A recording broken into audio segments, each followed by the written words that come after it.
السلام علیکم دوستو، آج کا دن بہت خاص ہے۔ آج 6 ستمبر ہے۔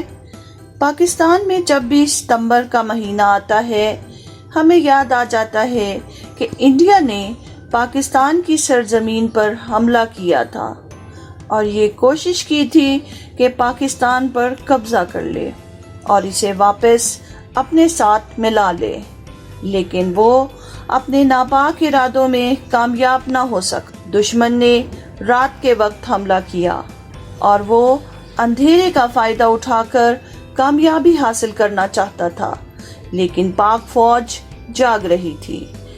دشمن فوج نے اپنے سپاہیوں سے کہا تھا کہ وہ ناشتہ لاہور میں کریں گے، ایسا نہ ہو سکا۔ پھر ان سے کہا گیا کہ دوپہر کا لاہور میں ہی کھائیں گے، یہ بھی نہ ہوا۔ پاک فوج نے دشمن کے ہوش اڑا دیے، ایسا مقابلہ کیا کہ صرف 17 دن بعد انڈیا خود ہی اقوام متحدہ چلا گیا اور جنگ ختم کروانے کی درخواست کر دی، اور پھر جنگ ختم ہو گئی۔ اس شاندار دفاع کو ہم ہر سال جوش و جذبے سے مناتے ہیں۔ جی ہاں، ہم 6 ستمبر کو ہر سال یوم دفاع کے طور پر مناتے ہیں۔ جنگ کا یہ واقعہ 1965 کا ہے۔ اس وقت کے صدر پاکستان فیلڈ مارشل محمد ایوب خان، جو پاک فوج کے سربراہ بھی تھے، انہوں نے اپنی قوم کا حوصلہ جن الفاظ میں بڑھایا وہ آج بھی سنیں تو ہمیں یقین ہو جاتا ہے کہ پاکستانی فوج اور عوام کو کوئی شکست نہیں دے سکتا۔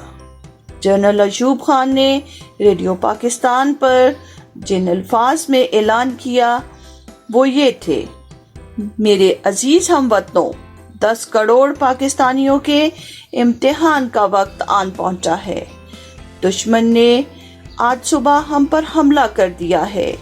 وہ اس سے پہلے بھی ہماری سرحدوں کی خلاف ورزی کر رہا تھا، لیکن ہم برداشت کر رہے تھے، لیکن آج انہوں نے بغیر کسی اعلان جنگ کے ہم پر باقاعدہ حملہ کر دیا ہے۔ ہمارے لیے اب صرف یہی راستہ رہ گیا ہے کہ ہم ان کا منہ توڑ جواب دیں۔ پاکستان کے 10 کروڑ عوام کے دلوں کی دھڑکنوں میں لا الہ الا اللہ محمد الرسول اللہ کی صدا گونج رہی ہے۔ یہ اس وقت تک سکون سے نہیں بیٹھیں گے جب تک دشمن کی توپیں ہمیشہ کے لیے خاموش نہیں ہو جائیں گی۔ دشمن نہیں جانتا کہ اس نے کس قوم کو للکارا ہے۔ ہمارے دلوں میں ایمان اور یقین ہے۔ جنگ شروع ہو چکی ہے۔ میرے ہم وطنوں، آگے بڑھو اور دشمن کا مقابلہ کرو۔ اللہ تعالیٰ آپ کا حامی و ناصر ہو۔ دشمن کا خیال تھا کہ فوج کی تعداد اور ہتھیاروں کے لحاظ سے ہم پاکستان سے واضح برتری رکھتے ہیں، اس لیے پاکستان کو شکست دینا بہت آسان ہوگا۔ لیکن پاک فوج کے پاس جو تھا وہ جذبہ ایمانی تھا۔ پاک فوج بے انتہا جرت اور بہادری سے لڑی۔ انہوں نے سینہ تان کر دشمن کا مقابلہ کیا۔ شہادت ہے مطلوب و مقصود مومن، نہ مال غنیمت نہ کشور کشائی۔ کئی بہادر جوان مادر وطن کا دفاع کرتے ہوئے شہید ہو گئے۔ اے راہ حق کے شہیدو، وفا کی تصویروں، تمہیں وطن کی ہوائیں سلام کہتی ہیں۔ بہادری کے کئی دیکھنے کو ملے۔ سب سے شاندار واقعہ میجر عزیز بھٹی شہید کا ہے، جو چھٹی پر اپنے گھر راولپنڈی آئے ہوئے تھے۔ وہ اپنے نومولود بیٹے کو دیکھنے آئے تھے جو اب 6 ماہ کا ہو چکا تھا، لیکن جیسے ہی جنگ شروع ہوئی انہیں واپس بلوا لیا گیا اور وہ بہادر جوان فوراً محاذ جنگ پر جا پہنچا اور اپنے وطن کی سرحدوں کی حفاظت میں دن رات ایک کر دیا۔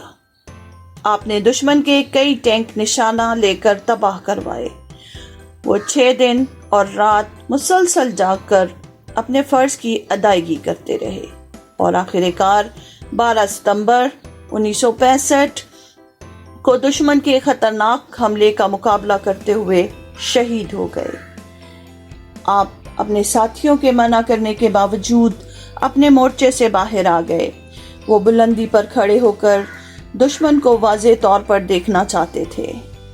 آپ نے اپنی جان قربان کر دی، لیکن اس وقت تک دشمن پسپا ہو چکا تھا، ان کا حملہ ناکام ہو چکا تھا۔ میجر عزیز بٹی کو ان کے شاندار کارنامے پر افواج پاکستان کا سب سے بڑا اعزاز نشان حیدر دیا گیا۔ یہاں اگر پاک فضائیہ کے بہادر جوان ایئر کوموڈور ایم عالم کا ذکر نہ ہو تو داستان ادھوری رہ جائے گی۔ ایئر کوموڈور محمد محمود عالم پاکستانی فائٹر پائلٹ تھے، جنہوں نے انڈیا کے 5 طیارے 1 منٹ کے اندر گرا دیے۔ یہ واقعہ 7 ستمبر کا ہے، اسی لیے 7 ستمبر کو یوم فضائیہ کے طور پر منایا جاتا ہے۔ ایم عالم کو ان کی بہادری پر ستارہ جرت کا اعزاز دیا گیا۔ جہاں پاکستانی بری فوج اور فضائیہ نے دشمن کے حملے کا منہ توڑ جواب دیا، وہاں پاکستانی بحریہ بھی کسی سے کم نہ تھی۔ 8 ستمبر کے دن 1965 کی جنگ ہو رہی تھی۔ اس وقت انڈیا کے شہر دوارکا پر سب سے بڑا ریڈار لگا ہوا تھا، جہاں سے وہ پاکستان کے سب سے بڑے اور اہم شہر کراچی کو نشانہ بنا رہے تھے۔ پاک بحریہ نے اس پر حملہ کیا اور اس کو تباہ کر ڈالا۔ اس وقت پاک بحریہ کے پاس صرف 7 جنگی جہاز تھے۔ بحریہ نے وہ 7 کے 7 جہاز روانہ کر دیے۔ انہوں نے بھرپور حملہ کر کے دوارکا کا علاقہ تباہ کر ڈالا اور کراچی کو محفوظ کر لیا، اور 7 کے 7 بحری جہاز بحفاظت واپس پاکستان آ گئے۔ اس شاندار کامیابی کی یاد منانے کے لیے 8 ستمبر کو یوم بحریہ کے طور پر منایا جاتا ہے۔ آج کے دن ہم اپنے وطن سے وعدہ کرتے ہیں کہ کبھی اس پر آنچ نہ آنے دیں گے۔ اے میرے پیارے وطن، تو سدا رہے سلامت، تو سدا رہے خوشحال، آمین۔ جہاں افواج پاکستان نے جنگ لڑی، پاکستان کی عوام بھی پیچھے نہ رہی۔ انہوں نے ہر طرح سے اپنی افواج کی مدد کی۔ انہوں نے اپنا سامان، نئے بستر اور جو کچھ وہ دے سکتے تھے افواج پاکستان کے لیے بھجوا دیا۔ لوگوں کا ایک گروہ تو ڈنڈے لے کر دشمن سے لڑنے کو تیار تھا، جنہیں بڑی مشکل سے روکا گیا۔ افواج پاکستان نے کہا، ابھی ہم زندہ ہیں، ابھی ہمیں لڑنے دیں۔ پاکستانی گلوکاروں نے بھی ایسے جوشیلے گیت گائے کہ افواج پاکستان کا حوصلہ دوبالا ہو گیا۔ ان میں نور جہاں، مہندی حسن اور شوکت علی کے گائے ہوئے نغمے آج بھی سنے جاتے ہیں، اور آج بھی وہ اسی طرح ہمارا حوصلہ بڑھاتے ہیں۔ ہم تو مٹ جائیں گے اے ارض وطن، لیکن تم کو زندہ رہنا ہے قیامت کی سحر ہونے تک۔ پاکستان زندہ باد، پاکستان پائندہ باد۔ آج کے لیے اتنا ہی، اللہ حافظ۔